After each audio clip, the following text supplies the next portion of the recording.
Welcome back to Daytime. This is my pouty stance. I'll tell you why I'm pouty. It's because every once in a while we get a guest. When you look at their bio, it just makes you feel like you haven't accomplished anything, right? And our next guest is one of those people that makes me frustrated because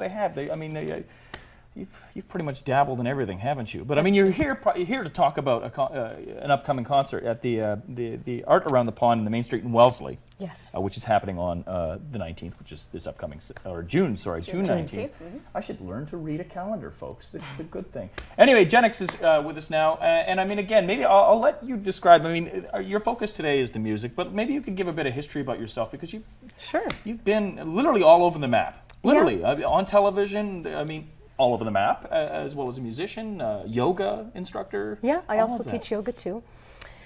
I've just been on a worldly journey, I guess, that you could say. Different aspects and inspirations of my life has led me to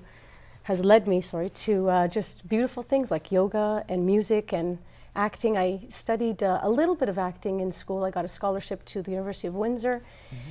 And once they gave me a textbook and said, okay, this is, the history, I was just like, I want to act. I don't want to read a book, and I want to learn about the world. I want to travel. So I had the opportunity to be on Don't Forget Your Passport, that awesome travel show. That was a lot of fun. Just, being yourself and seeing the world, that's an opportunity of a lifetime. And my largest passion is music, always has been.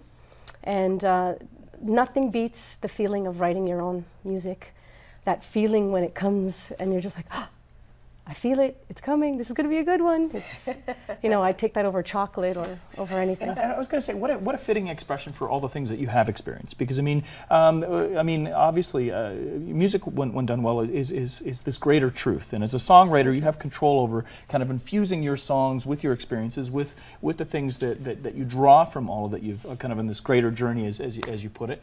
So what a wonderful expression. And again, having an opportunity to then not only put it pen to paper, to write it itself, but then to showcase it and allow people to share in that experience is really, really wonderful. Thank you. And you know what?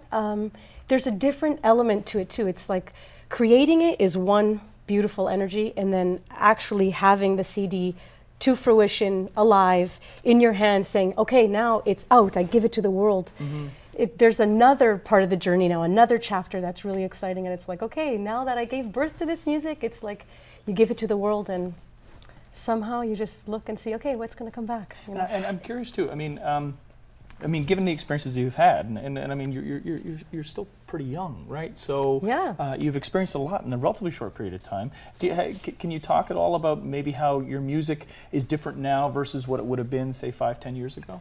Sure, that's a great question.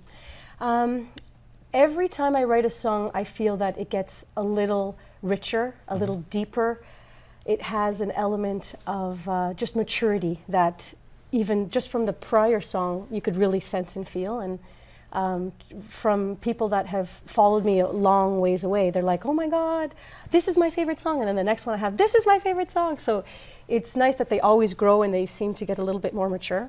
The songs that I've recorded prior, I had this acoustic album, just really raw. I wanted the producer to just grab me off the floor. So we just put a mic in the room, a vocal mic and a guitar mic, and it was like no cut, clip, paste, edit. It was just, you ready? You recording? Great.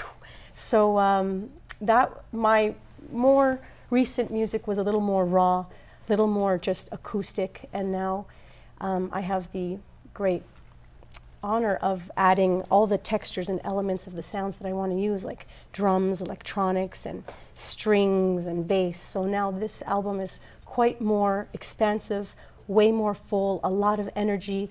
And I feel at this moment in time, thank God, that I've already got more of a handle on exactly what I want to say, the colors in which I want the music to send the message in, and it feels good. So it feels a little more like I can grasp it a little better now. And I think that's so fascinating. And you've had the experience of not only singing solo, individually as you do, but also as part of a group. And I'm just wondering about that metamorphosis too, being part of that full stage package and then being on your own. do you prefer one over the other? They're just both completely different experiences for you? That's interesting. You know what? They're both really beautiful, and the energy of playing with different people is great because you feed off their energy, and they'll do something, you know, on improv, and you'll get a little bit of a rush, and you know, you give it back. So always playing with a band enhances an electrifying experience. But there's something about the intimacy of just picking a guitar up and just singing to a stage, to a crowd, and has a great energy and intimate feel. Well, I was going to too. say quite literally. I mean, with a band, it is collaborative, but when you're as a solo artist, it's introspective. I mean, it's an opportunity to really showcase. I mean, when you're there as a group, I mean, although the words may be yours, they're shared. Yeah. They're shared with the band. Whereas when it's just you there in front of an audience, you're giving a very intimate, very personal view of yourself. And again, as you said, utilizing the colors of your voice to try and communicate to your audience your experience as it relates to that song. So it's lovely. Yeah, they're both. I don't prefer one over the other. Both are just really genuine, true experiences, and they're really great with a lot of people. They're great with just yourself, and I'm just lucky to do it and to share in that experience. Well, you've come through the experience again of not putting out just one CD, but your second CD is out now. Yep. And are you just as proud of this one as you were your first? I am, actually. The first one I didn't commercially release, only by singles and basically out of the back of the car sales, as you'd say. And this one, I'm like, okay, this one can go on iTunes now. This one is ready for the world to see on a more, I guess, commercial distribution level. And I did that purposely because I just, like I said before, it feels like, okay, now's that time. It's ready. I feel that grasp and like, okay, this is the next step in which to give the music, and it feels a little bit more of that time. Well, we're hearing a little bit of you in the background, and as we listen to you, we want to remind people that locally you're going to be performing June the 19th, and I'm so happy you're coming to my part of the world, Wellesley, Ontario. You're going to be there for Art Around the Pond, which is becoming a great artistic day of expression, and arts of all forms. You know, artisans there, we'll have painters and sculptors and everything else, and musicians as well, and you're going to be performing as part of this. Yeah, I'm so grateful to be a part of that artistic community.